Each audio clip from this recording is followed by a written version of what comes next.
Hello guys, my name is Srikanth and welcome to my channel Chemistry with Coffee. This will be my first YouTube video and in here I am going to talk about acid base titrations. Let's get started. So what is titrations and why we do it and how to perform the experiment? So mixing of two solutions is called titrations. More specifically, mixing of a known concentration solution to a unknown concentration solution is called titration. Why we do it? To determine the concentration of unknown solution. And how to perform it? We need instrumentation like burette stand, flask and few other things, and we need solutions, analyte solution, standard solution, and we have to perform the titration experiment. And finally, the data we got from the titration we use with the formula and calculate it and get the unknown concentration.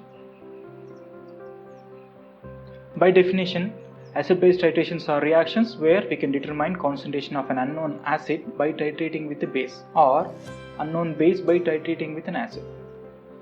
So titration means the reaction between acid and base. So we know that is a neutralization reaction when acid like HCl reacts with a base like sodium hydroxide gives sodium chloride plus water. So few terms to understand: titrant and titranT.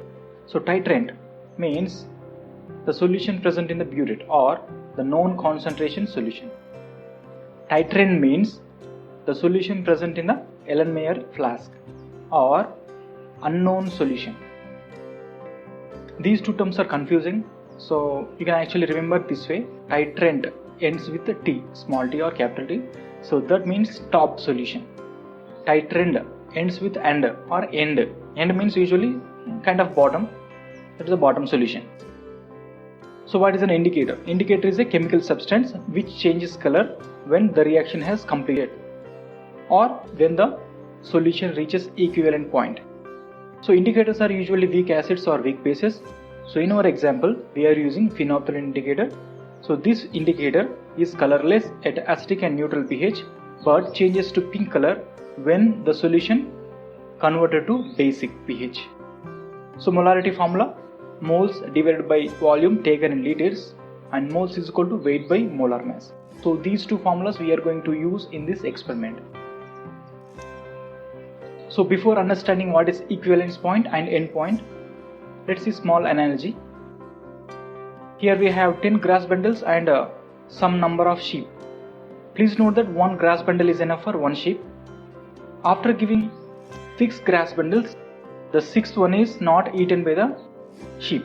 What it means? It means 5 sheep ate the 5 grass bundles and 6th one is not eaten by any of them. In the same way, there are 10 sodium hydroxide molecules in the burette and unknown hydrochloric acid molecules present in the flask.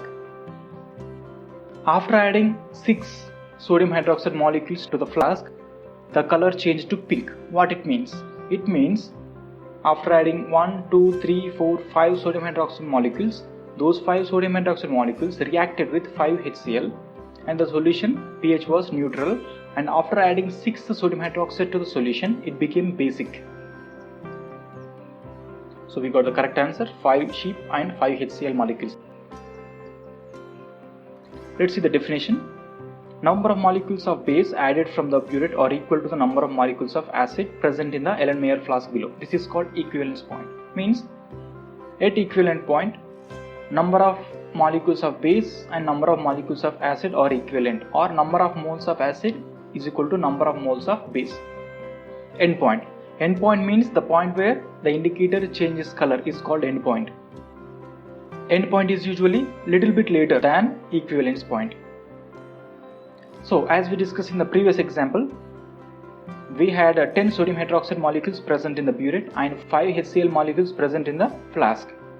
Imagine that we don't know 5 HCls are there, but there are 5 HCl molecules present in the flask. So after adding first sodium hydroxide molecule to the flask, what happens? First sodium hydroxide molecule reacts with first HCl molecule and converts into sodium chloride and water. So we have, as you see from the extreme left arrow, we have one water molecule plus 4 unreacted HCl because we only added 1 sodium hydroxide to the flask. After adding 2 sodium hydroxide molecules to the flask, what happened? We get 2 water and 3 HCl left unreacted. Same way, we added 3 sodium hydroxide molecules. Now we have 3 water molecules and 2 unreacted HCl. After adding 4 sodium hydroxide molecules to the flask, what happens? We had 4 water and 1 unreacted HCl. So then we add 1 more sodium hydroxide molecule to the flask. At this point, 5 HCl molecules present in the flask are reacted with 5 sodium hydroxide molecules from the burette. So at this point, there are no HCl left. That means the pH of the solution is neutral, as there are no HCl and no OH minus ions in the flask. So that pH is neutral. As you see from the first left 2 arrows, the solution pH was acidic, and in the third one from the left, the pH is neutral. And after adding the 6th sodium hydroxide molecule to the flask, now the 6th sodium hydroxide molecule doesn't have any HCl molecule to react with. So the sodium hydroxide molecule just float around in the flask and reacts with the phenolphthalein indicator and changes color.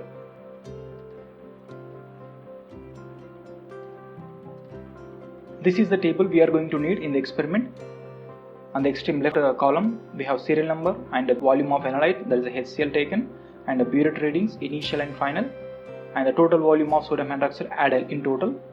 So we have to perform the experiment until we have 3 consistent values, like here we got 25 ml, 25 ml, 25 ml.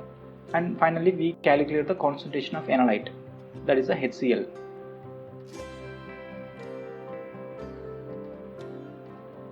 So calculations are very important. These are a little bit confusing too. So I made a easy way. First one, calculation of moles of titrant. The second one is finding out the ratio of titranT versus titranD. Third one, calculation of concentration of titranD. So let's see. First point, calculate moles of sodium hydroxide in this case. So we know molarity is equal to moles divided by volume, and moles is equal to, that is N1 is equal to M1V1. Just rearranging the previous formula. So molarity we know 0.1 multiplied with the volume, that is 25 ml. So here we have to convert into liters. So 25 by 1000, that gives 0.025 liters. So do the math and you get the 0.0025 moles of sodium hydroxide present at the equivalent point. So second one, finding out the ratio.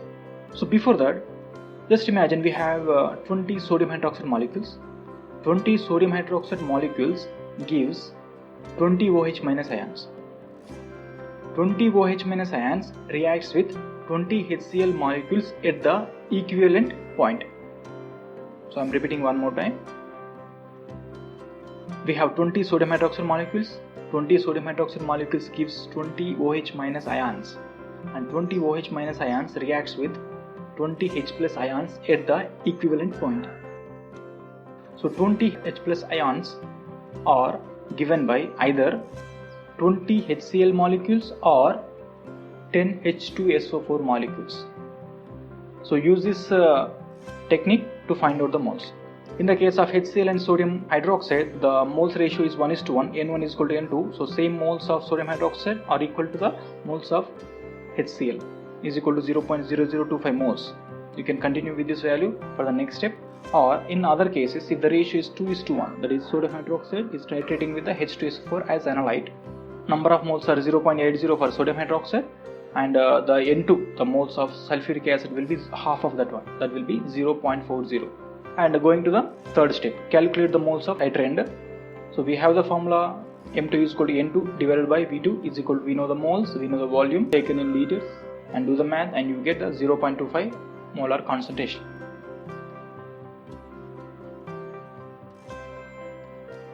Okay guys, I hope you understand. I have given 2 problems for you to work on. Also gave a small hint for each problem. Please pause the video and work on the problems. The answers will be on the next slide.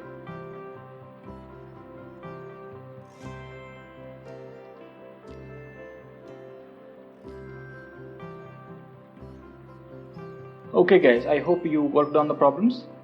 Let's see the answers. I hope you got the correct answers. But if you don't, please go back and watch the video again and come back to solve the problems. If you still have difficulty in solving, please post a comment. I'll try to answer as soon as possible.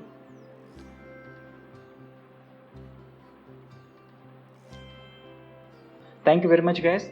Please let me know if you have any questions or doubts or suggestions for me. See you next week with a new video on thin layer chromatography.